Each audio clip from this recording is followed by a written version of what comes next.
All right, everybody. Dana Cornell here, of course. Thanks for everyone joining. Hey, look, I probably won't be on camera just because I'm trying to do this from my cell phone here in the conference in Nashville. Um, Good news is Megan and the team are running the behind the scenes. So the important part is the slide and the narrative. So I'll just kind of talk through this and certainly welcome your questions at the end. Of course, this week, like always, we're trying to provide a little bit of education, and I think this is timely, given that today I'm here with First Trust Alternative Investment Portfolios team, and they actually are one of the, most people don't know this, there's 70 legitimate tracked economic teams that forecast in the country that are recognized. These guys have been number one for the last 5 years. So again, timely insight, timely updates, a few things I'll share with you guys. It really speaks to our narrative of where we're at, where we're going. Same things you've heard the last few weeks from us. But one thing I thought was interesting, Brian Westbury, who most of you know is one of the economists that I think very highly of. The last 13 years, he has been very pro stock market. And for the most part, he's been right. He got up today and said, this is the hardest year in his 40-year career to forecast what's likely to happen. And that goes back to things we've talked about on the last few weeks of the printing of money, the manipulation of interest rates from the Fed, what's happened to the banking system, which is a direct correlation to that, and what turned into an inflationary environment, which the reality is no advisor, no investor has seen this type of situation in the last 40 years.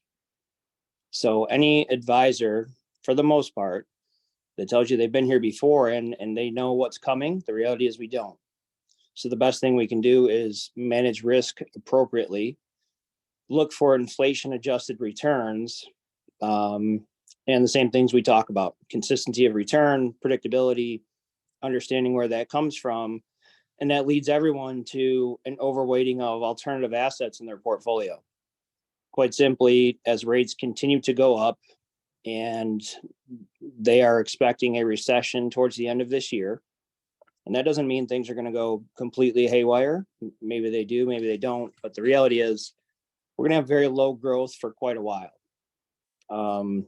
The government more or less has put, I guess, for lack of a better term, a wet blanket over growth of this economic environment.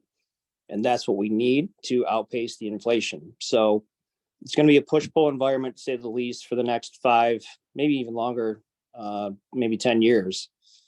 So that leads me to, 1, what do we do to combat that? And 2, where do we go from here? So that all being said, the first slide that you see here is one of my core principles, and I thought this is a good and timely illustration. This is what I call the power of consistency. So let me walk you guys through this. So what I did was, on the left, the column going down in yellow, those are the returns for the S&P 500 for the last 20 years.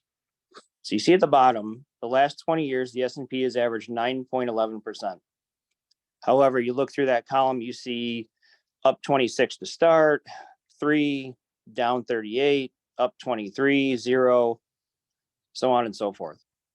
What this does also in dollars and cents to the next column on the right, $1 million invested 20 years ago grew to 4.36 million. Now that's one of the most consistent or highest returning 20-year averages we've had on a rolling 20-year period in the S&P in the last 100 years. So all I did was just compare, and the point of this is averages are misleading. You have to look at the dollars and cents of the return and the consistency of that return. So let's move to column 3. Same 9.11%, just consistently over time. And I do that to illustrate a lot of our investment offerings average 8 to 10% of current income. Let's not even discuss upside, but just current income. So 9.11%, varying rates of return to get to the same percentage in the S&P 500, and then the same average rate of return over the last 20 years, just consistently. So that same $1 million ends up growing to 5.7 million compared to 4.3. The case of why you need to really pay attention to the bottom line of your statements and what effect are the returns having, because it could be very misleading from an average return perspective. And then furthermore, we go to a 10%, which a lot of our investments pay 10% current income. Obviously, $1 million goes to 6.7. I don't know about you all, but I'd much rather be in the middle or right-hand column, especially given the fact where inflation is at 8%. So if we're not beating that, we're losing purchasing power. So that's kind of a brief educational lesson for today, but I think it's powerful. Happy to share this with you all. Of course, you'll get the replay anyways, but I'd encourage everybody to really take a look at all of their investments with us, with anybody else, and use that as a good comparison analysis tool, and happy to talk through that with anybody if they want to have a discussion of where that fits in, where they've fallen. And you can see why, looking at this and then adding on top of that, how the average investor, because of emotion and poor decision making as far as timing, maybe from them or their advisor or whatever it may be, the average investor still earns 4%. So if the average investor is earning 4, inflation is now 8 and likely here to stay, we're losing 4% of purchasing power a year. So that brings me to my next point. And Meg, we can go to the next page. I like to break these webinars into educational, and then how do we implement that education. This one is an exciting opportunity for me. This is how we implement some of the strategies we've talked about the last few weeks. This is an opportunity to partner with Odyssey Marine, which is a publicly traded company. They came to us and said, hey, we've bought what's called a remote operating vehicle. It's referred to as ROV in the summary here. It's a 4-year term investment. We are buying that piece of equipment from them. And what that equipment does, Odyssey Marine is a mineral mining deep sea exploration company. So it's them, and they partner with 2 or 3 other companies that do the same type of work. These machines are highly sought after. They're typically only owned by the government or the major oil and gas companies. There is less than, I believe, 50 of these in the world. They were able to, and we tell the story later in this summary, but the gist of it is they're able to purchase this and all of the pieces for a second machine, because of course, when they take this into the middle of the ocean and go down and extract minerals, if something breaks, that's an issue. So long story short, what this is, a partnership with Cornell Capital and Odyssey Marine. They've offered us a 4-year term where we will buy this machine from them, lease it back to them, and what's called a sale leaseback structure. They guarantee all of our income payments over the 4 years, and they're paying out 12% net. Cornell Capital will take 1% just to facilitate all of the legal accounting, facilitate payments, all of the stuff that goes into the administrative operations of one of these situations. So for you as an investor, 11% net income paid out quarterly. And the unique advantage of this is because it's equipment and we are purchasing that from them, we can utilize bonus depreciation. So for every dollar you invest, you write off 80 cents. So if you put in 100,000, you're getting an $80,000 write-off in this calendar year. So the opportunity is to partner with them. It's a 4-year term, as I said. And what this machine really does is not only does it facilitate their efforts going down to mine these minerals, but they're partnering with 2 other companies. So one, we're protected by how much it's used, how often it's used, the revenue that's securing this project, and all the associated insurances that are backing it as well. So the total equipment, including the original machine plus all the replacement parts, is valued at about $7.5 million. This is a $3 million raise. About half of it is committed already. We will move quickly on this because, quite simply, they have an incentive by the end of this month to move on half of that to alleviate some of the debt they currently have on it. So that being said, this is a structure where I think it's a good fixed income replacement that also offsets your inflationary headwinds that we're facing right now. And it's guaranteed by a publicly traded company. So that being said, this is a short and sweet webinar today, just because I'm in the middle of a conference, hopefully taking back a lot of information that we can relay next week on our webinar. I did just want to cover our quick topic today as far as the consistency of returns. Happy to answer any questions on that. And as well, I'll get all of this information out to you all. You guys on the webinar will get a first opportunity at this. But again, I think the key points are 80% write-off of your investment on this situation. It's secured by the paying ability of a publicly traded company. It's going to be 11% net return paid quarterly.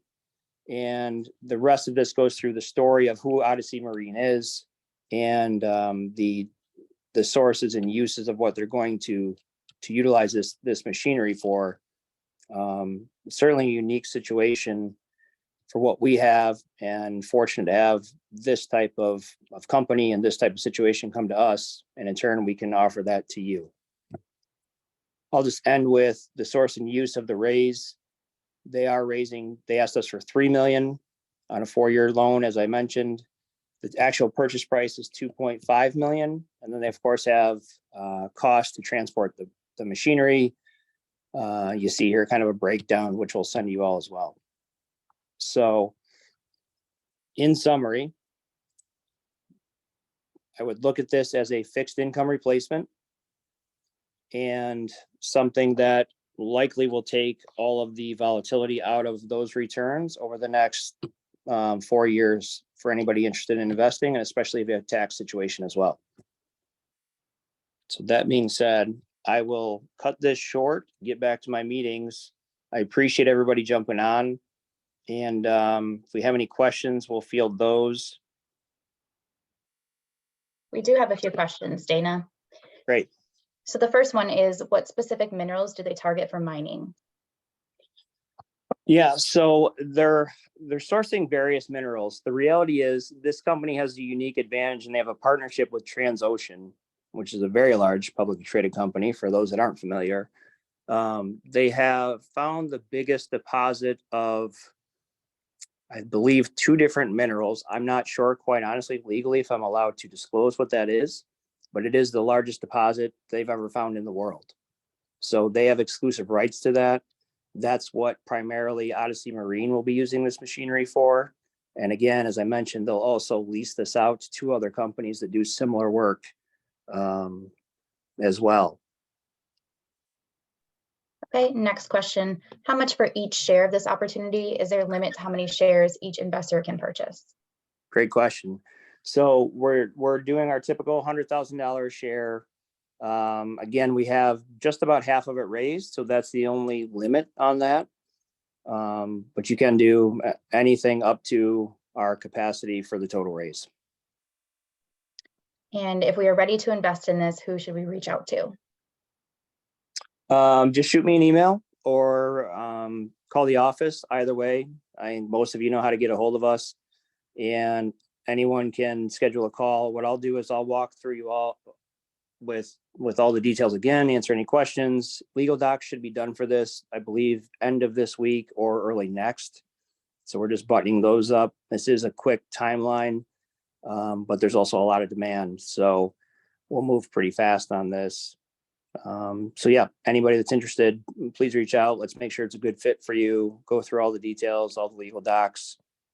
This will be a K1 situation for tax reporting as well. Pretty typical with our deals, but did just want to mention that as well. And last question, will replay be sent out via email, or where can we purchase replay to review again? Yes, everybody should get this in a replay via email over the next few days. If you don't, just send me an email. It's Dana@Cornell Capital Holdings with an S.com, and I'll make sure it gets to you. I think that's all the questions for now. Excellent. Well, again, short and sweet today. Again, I just wanted to cover a few of those points from today's meetings and the consistency of returns, as well as this opportunity. Anyone that's interested, please reach out. Again, we'll be back next week with a different topic, a different educational point, and expand on that. Appreciate everybody tuning in, and we'll talk to everyone soon.